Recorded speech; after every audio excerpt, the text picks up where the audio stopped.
Mudah-mudahan kita semua dimuliakan Allah Subhanahu wa taala. Amin ya Allah ya rabbal alamin.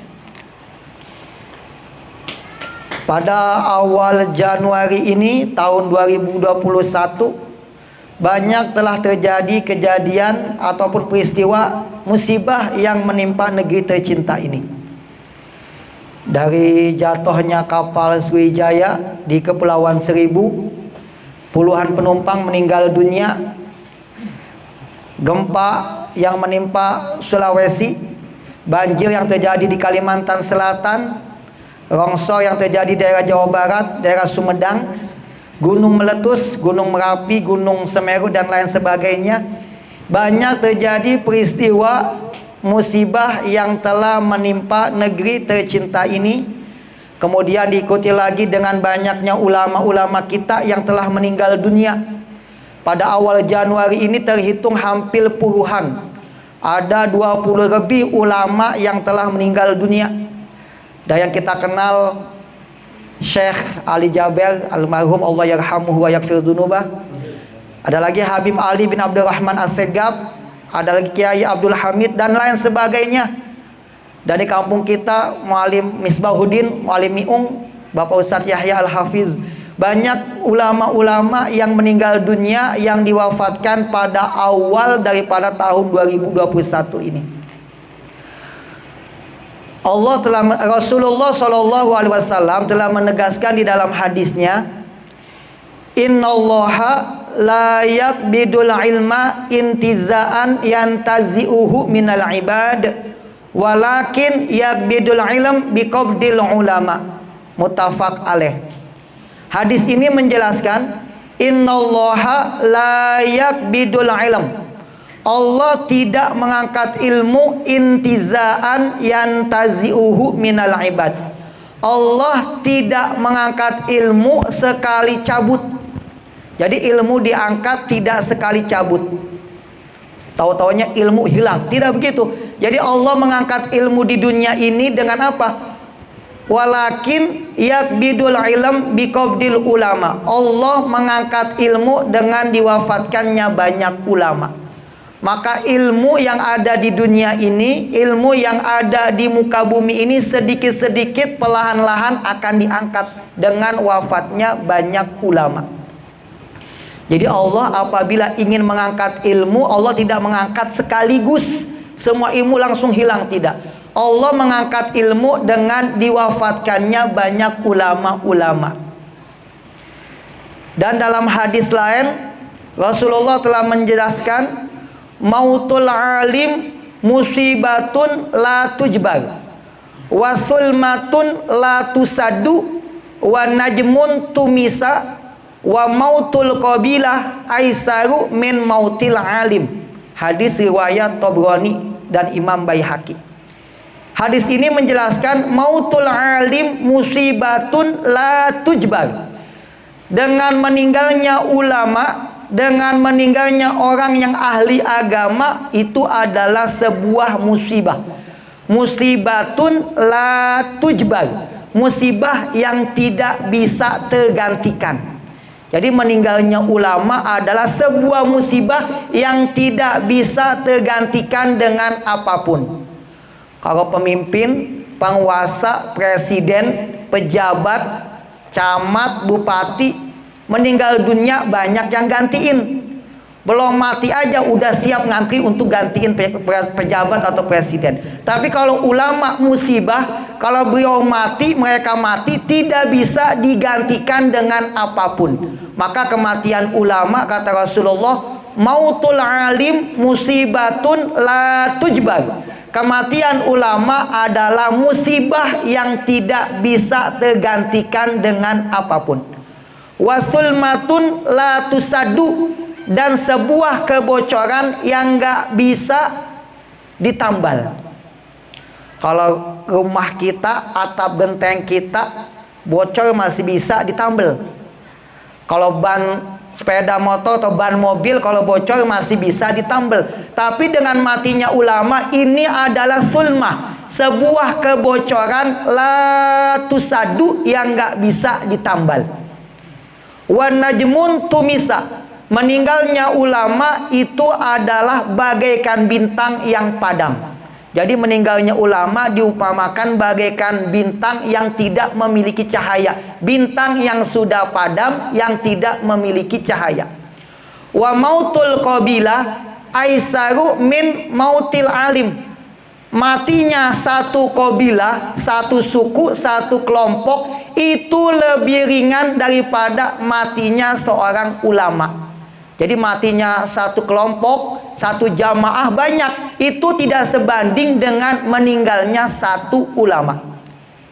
Bahkan ada hadis yang mengatakan mautu alfi abidin, mautu alfi abidin qaimil lail shaimin nahar ahwanu min mauti alim basirin bihalalillah wa harami.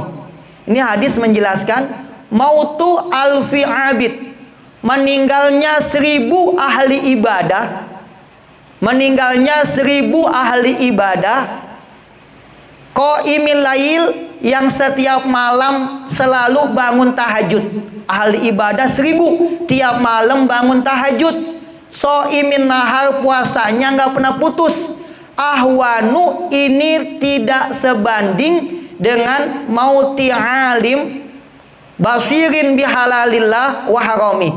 Jadi matinya 1000 ahli ibadah, ahli tahajud, ahli puasa, itu tidak sebanding dengan matinya satu ulama yang paham tentang agama. Sebanyak-banyaknya ahli ibadah, ahli tahajud, ahli puasa, 1000 manusia yang ahli ibadah tidak bisa dibandingkan dengan satu ulama yang paham tentang syariat Islam. Maka dengan matinya ulama ini adalah sebuah musibah. Ada ungkapan dari sahabat yang bernama Abdullah bin Abbas. Sahabat yang bernama Abdullah bin Abbas dalam tafsir Al-Quranil Azim karya daripada Imam Ibnu Katsir, apa kata beliau? Kharabul arad bimauti ulama'iha wa fuqahaiha wa ahlil khairi minha. Kharabul arad bimauti fuqahaiha wa ulama'iha wa ahlil khairi minha. Hancurnya dunia, hancurnya bumi dengan apa? Dengan matinya ulama, dengan matinya ahli agama, dengan matinya orang yang soleh, orang yang baik. Maka bumi ini tanda kehancurannya ditandai dengan banyak ulama, banyak tokoh agama, banyak orang baik yang sudah berpulang ke rahmatullah. Maka dengan matinya ulama, dengan matinya orang soleh, itu tanda bumi sekejap atau sebentar lagi akan mengalami kehancuran. Ada yang mengatakan ini sudah masuk kepada tanda-tanda akhir zaman. Bukan saya nakutin, emang ada faktanya. Tanda-tanda akhir zaman. Inna min asroti sa'ah ayufa'al ilm. Tanda-tanda kiamat apa? Salah satunya dengan diangkatnya ilmu. Dengan diangkatnya ilmu, dengan diwafatkannya ulama, wa yasbut al-jahal, yang tersisa adalah kebodohan. Muncul maksiat, perzinahan, mabuk-mabukan, judi, dan maksiat lainnya. Itu adalah tanda-tanda daripada kiamat. Ini kata Rasulullah, min asroti sa'ah ayu pa'al ilm wa yasbut al-jahl. Tanda-tanda kiamat apa? Diangkatnya ilmu dengan wafatnya ulama, yang tersisa kebodohan, kebatilan, kemaksiatan. Mabuk-mabukan dihalalkan jadi kebiasaan, bahkan zina sudah biasa. Ini tanda-tanda daripada akhir zaman. Banyak musibah, bencana di lautan, tenggelam pesawat ini, pesawat Sriwijaya, banyak meninggal dunia. Gunung yang meletus, gempa bumi, banjir dan lain sebagainya. Ini menandakan bahwa bumi dalam keadaan mengalami masa, yaitu namanya akhir zaman, tanda-tanda mau kiamat. Maka kita sebagai umat manusia mesti mengambil pelajaran dari kejadian yang kita rasakan, kejadian yang terjadi pada saat ini. Kata Imam Hasan Basri, Ada ulama namanya Imam Hasan Al-Basri. Dalam kitab Al-Basair wa Zakhair, apa kata beliau? Al-mu'tabar kasir wal mu'tabir qalil. Al-mu'tabar kasir wal mu'tabir qalil. Yang bisa dijadikan pelajaran banyak, yang bisa dijadikan pelajaran banyak. Kematian ulama, bencana, musibah, ini pelajaran buat kita. Tapi al-mu'tabir qalil, yang ngambil pelajaran sedikit. Pelajaran dari Allah banyak. Kejadian ini meninggalnya ulama, itu pelajaran buat kita. Tapi sedikit sekali dari kita yang mengambil hikmah dan pelajaran daripada peristiwa yang terjadi di tengah-tengah kita. Ulama banyak meninggalkan kebaikan buat kita. Al ulama amamal ummah kan nabi amamas sahabah. Ulama di hadapan umat bagaikan nabi di hadapan sahabat. Ini kedudukan ulama. Ulama amamal ummah kan nabi amamas sahabah. Ulama di tengah-tengah umat bagaikan nabi di hadapan sahabat. Kalau di kampung kita masih ada tokoh agama, sepuh, ahli agama, kita ambil kebaikan, kita ambil manfaat, kita ambil keberkahannya. Mumpung di kampung kita masih ada tokoh yang kita anggap keilmuannya itu bisa kita manfaatkan, bisa kita amalkan dalam kehidupan kita. Mumpung masih ada ulama di tengah-tengah kita, maka manfaatkanlah kebaikan, keberkahan dari mereka. Jangan setelah kita ditinggal oleh ulama, kita kesedihan, nangis. Tapi ketika masih ada tokoh, kita anggap biasa. Kita anggap suatu ya biasa-biasa. Ketika kehilangan kita sedih. Maka mumpung di kampung kita atau di daerah kita ada ulama, tokoh, kiai, maka kita ambil manfaat, ilmu dan keberkahannya, tempat kita untuk bertanya. Maka itulah kebaikan daripada ulama, meninggalkan banyak manfaat buat kita. Ulama itu kata Rasulullah, al ulama warasatul anbiya. Ulama adalah pewaris nabi. Yuhibbuhum ahlus sama. Makhluk yang ada di langit semuanya cinta kepada ulama. Malaikat-malaikat jumlahnya jutaan, semuanya cinta kepada ulama. Wa yastakbirahumul hitan fil bahr idza matu ila yaumil qiyamah. Bahkan ikan-ikan yang ada dalam lautan semuanya minta ampunan kepada Allah untuk ulama ketika ulama itu telah meninggal dunia.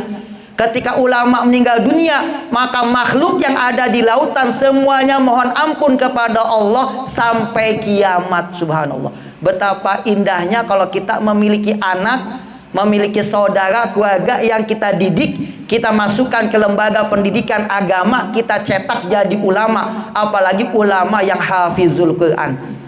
Bahkan ada ungkapan, jadi manusia itu hidup mesti meninggalkan kenangan yang baik.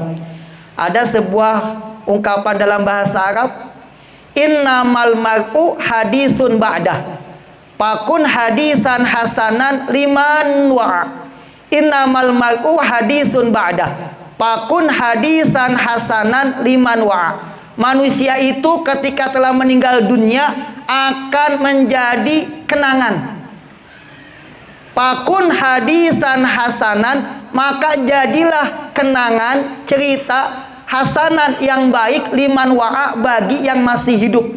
Jadi ketika kita meninggal dunia, kita itu akan dikenang, akan selalu disebut. Bisa yang disebut kebaikan kita atau yang disebut adalah keburukan kita. Maka mumpung masih muda, mumpung ada kesempatan hidup, perbanyaklah kebaikan. Karena kita setelah meninggal dunia akan menjadi omongan bagi yang masih hidup di dunia ini.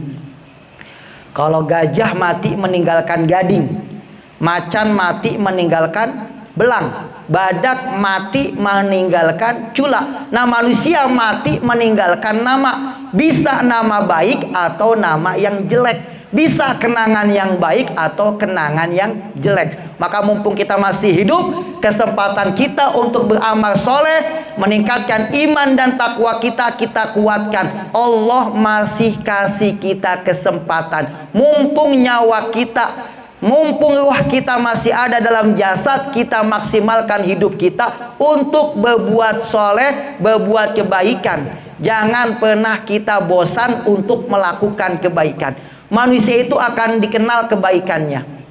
Seorang Kapten Afwan ini terkenal di medsos ini. Apa ungkapan terakhir beliau sebelum meninggal dunia?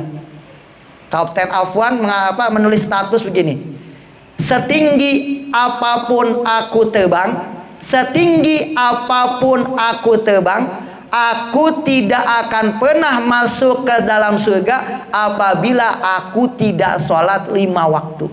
Ini orang soleh, ahli tahajud, ahli dermawan, baik. Kapten Afwan namanya, terkenal di medsos, di TV. Apa kata beliau? Setinggi apapun aku terbang, aku tidak akan bisa masuk ke dalam surganya Allah apabila aku tidak melakukan sholat 5 waktu. Nah, ini orang soleh pasti yang ditinggal adalah kebaikannya. Syekh Ali Jaber yang ditinggal adalah kebaikannya. Seorang hafizul Quran yang akhlaknya sangat luar biasa, sifatnya lembut dan pemaaf. Beliau yang dikenal adalah kebaikannya. Konon katanya Syekh Ali Jaber tiap pagi sedekah. Sedekah yang paling utama setiap pagi. Kenapa? Ada malaikat yang mendoakan kita ketika kita sedekah di waktu pagi.